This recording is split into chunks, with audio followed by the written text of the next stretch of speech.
శ్రీ సాయినాథాయ నమః. శ్రీ సాయి సచ్చరిత్రము 6వ అధ్యాయము. సాయిబాబా యొక్క అనుమతి, వాగ్దానము, ఉరుసు ఉత్సవము, చందనోత్సవము, ఉరుసు శ్రీరామనవమి ఉత్సవముగా మారిన వైనము, మసీదుకు మరమ్మతులు. సాయిబాబా యొక్క అనుమతి వాగ్దానము.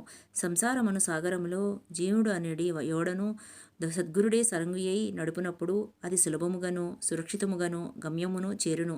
సద్గురు అనగానే సాయిబాబా స్ఫురణకు వచ్చుచున్నారు. నా కండ్ల ఎదుట సాయిబాబా నిలిచి ఉన్నట్లు, నా నుదుట ఊది పెట్టుచున్నట్లు, నా శిరస్సుపై చేయి వేసి ఆశీర్వదించుచున్నట్లు పొడముచున్నది. నా మనస్సు సంతోషంతో నిండిపోయి కండ్ల నుండి ప్రేమ పొంగి పొర్లుచున్నది. గురుహస్తస్పర్శ మహిమ అద్భుతమైనది. ప్రళయాగ్నిచే కూడా కాలనట్టి వాసనామయమైన సూక్ష్మ శరీరము గురుకర స్పర్శ తగులగనే భస్మమైపోవును. అనేక జన్మార్జిత పాప సంచయము పటాపంచలైపోవును. ఆధ్యాత్మిక సంబంధమైన విషయములు వినుటకే విసుగుపడు వారి వాక్కు కూడా నెమ్మది పొందును. శ్రీ సాయి సుందర రూపము కాంచుట తోడనే కంఠము ఆనందాతిరేకముతో గద్గదమగును. కన్నుల నుండి ఆనందాశ్రువులు పొంగి పొర్లును. హృదయము భావోద్రేకముతో ఉక్కిరి బిక్కిరి అగును. నేనే తానను పరబ్రహ్మ స్వరూపమును స్ఫురణ మేల్కొని ఆత్మసాక్షాత్కారానందమును కలిగించును. నేను నీవు అను భేదభావమును తొలగించి బ్రహ్మైక్యానుభవమును సిద్ధింపజేయును. నేను వేద పురాణాది సంగ్రంథములు చదువునప్పుడు నా సద్గురుమూర్తియే అడుగడుగునకు జ్ఞప్తికి వచ్చుచుండును. నా సద్గురువైన శ్రీ సాయిబాబాయే శ్రీరాముడుగా శ్రీకృష్ణుడుగా నా ముందు నిలిచి తన లీలలను తామే వినిపింపజేయునట్లు తోచును. నేను భాగవత పారాయణకు పూనుకొనగానే శ్రీ సాయి ఆపాదమస్తకము కృష్ణుని వలె గాన్పించును. భాగవతమో ఉద్ధవగీతమో తామే పాడుచున్నట్లుగా అనిపించును. ఎవరితోనైనా సంభాషించినప్పుడు సాయిబాబా కథలే ఉదాహరణముగా నిచ్చుటకు జ్ఞప్తికి వచ్చును. నాకై నేను ఏదైనా వ్రాయ తలపెట్టినచో ఒక మాట గాని వాక్యము గాని వ్రాయటకు రాదు. వారి ఆశీర్వాదము లభించిన వెంటనే రచనాధార అంతులేనట్లు సాగును. భక్తునిలో అహంకారము విజృంభించగానే బాబా దానిని అణచివేయును. తన శక్తితో వాని కోరికలను నెరవేర్చి సంతుష్టి చేసి ఆశీర్వదించును. సాయి పాదములకు సాష్టాంగ నమస్కారం చేసి సర్వస్వ శరణాగతి చేసిన వానికి ధర్మార్థ కామమోక్షములు కరతలామలకములగును.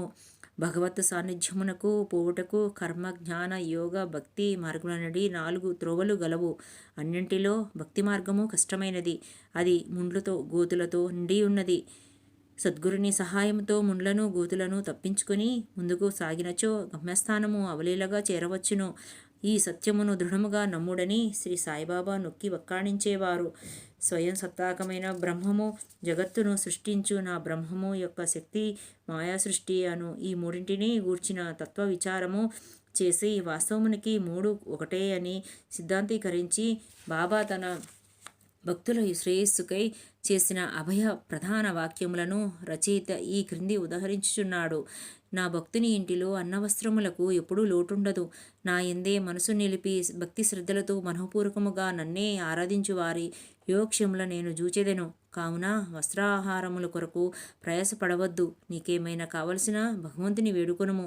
ప్రపంచంలోని కీర్తి ప్రతిష్టలకై ప్రాకులాడుట మాని దైవం యొక్క దర్బార్లో మన్ననలు పొందుటకు భగవంతుని కరుణాకటాక్షములు సంపాదించుటకు యత్నించుము. ప్రపంచ గౌరవము అందుకొను భ్రమను విడువము. మనస్సునందు ఇష్టదైవము యొక్క ఆకారమును నిలుపుము.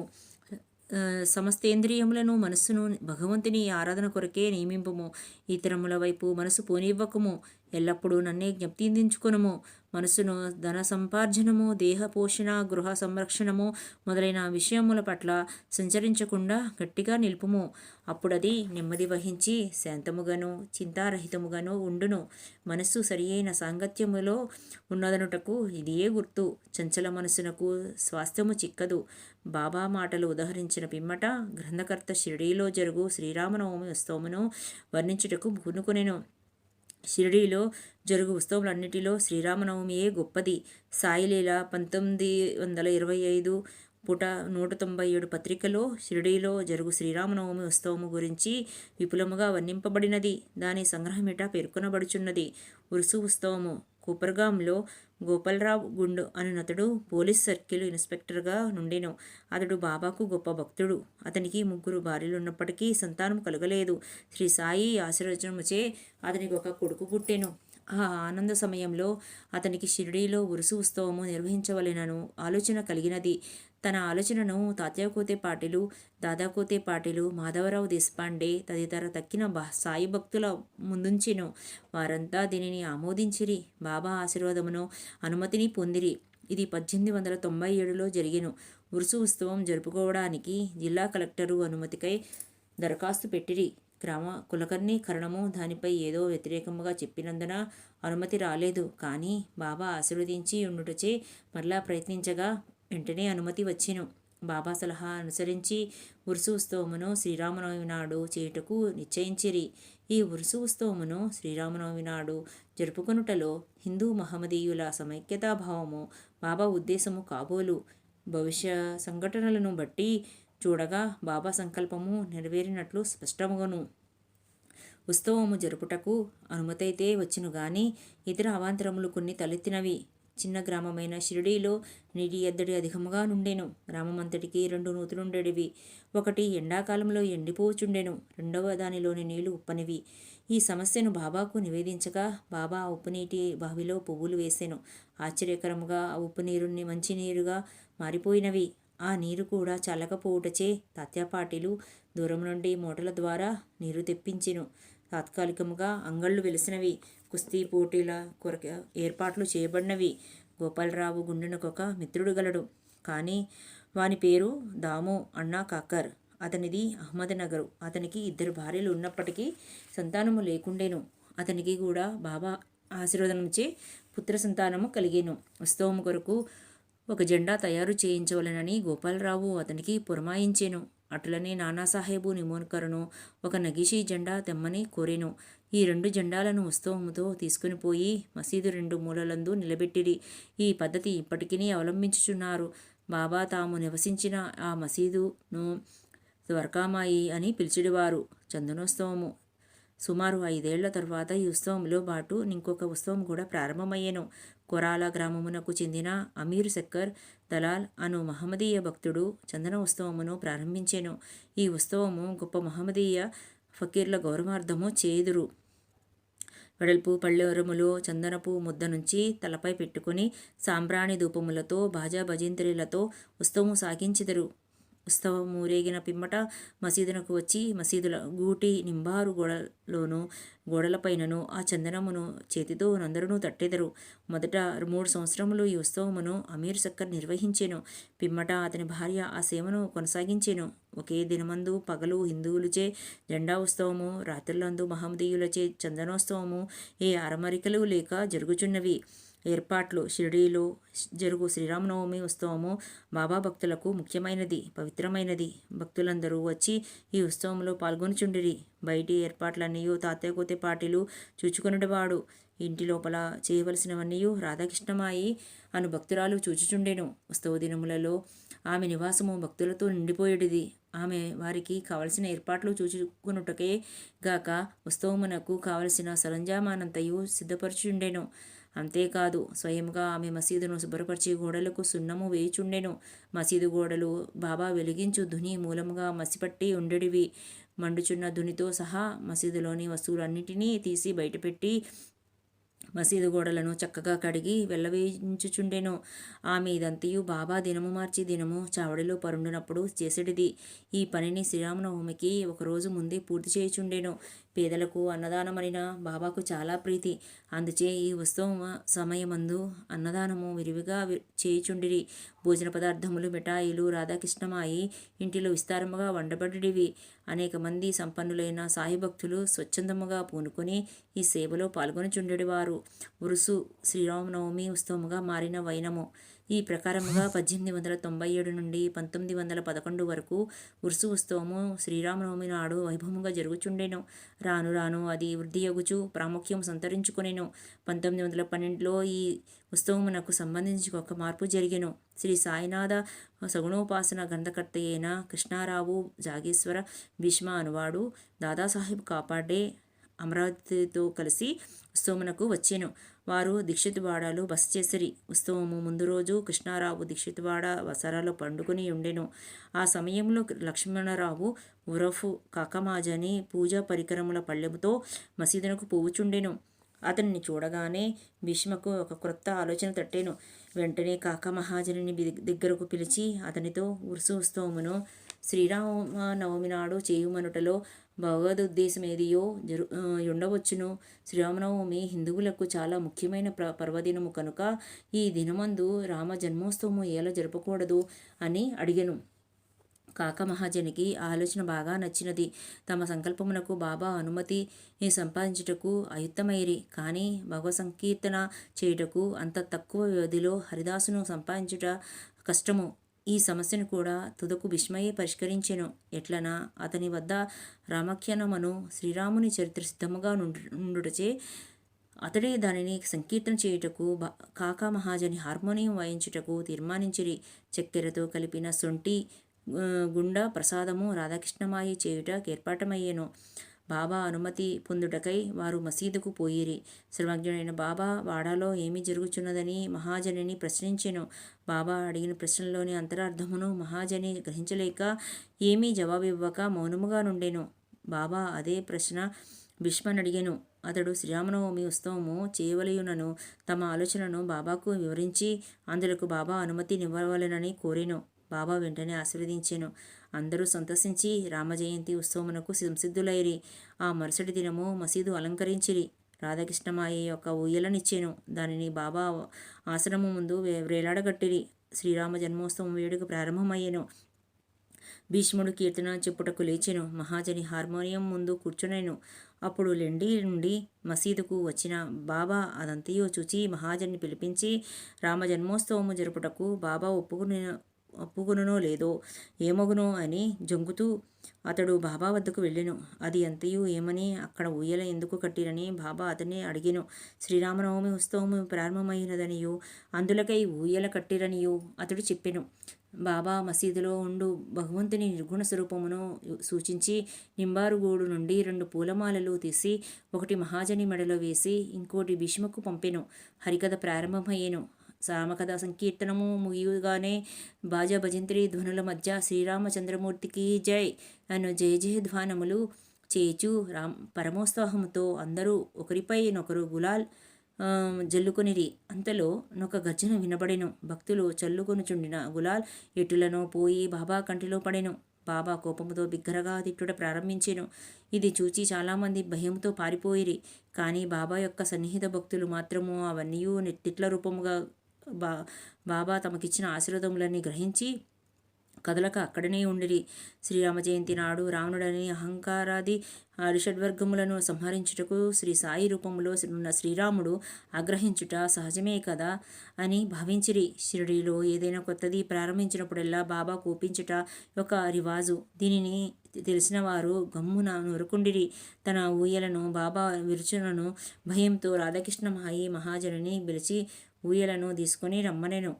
మహాజని పోయి దానిని విప్పుచుండగా బాబా అతని వద్దకు పోయి ఊయలను తీయవలదని చెప్పెను.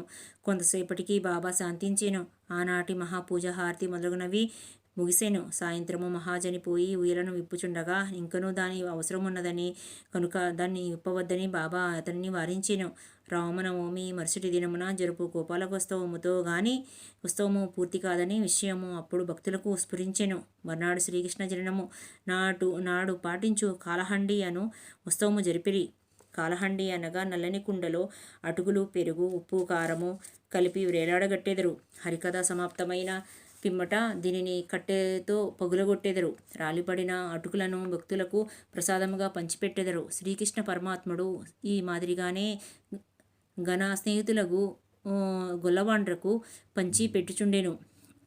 ఆ మరుసటి దినము ఇవన్నీ పూర్తి అయిన పిమ్మట ఊయలను విప్పుటకు బాబా సమ్మతించెను.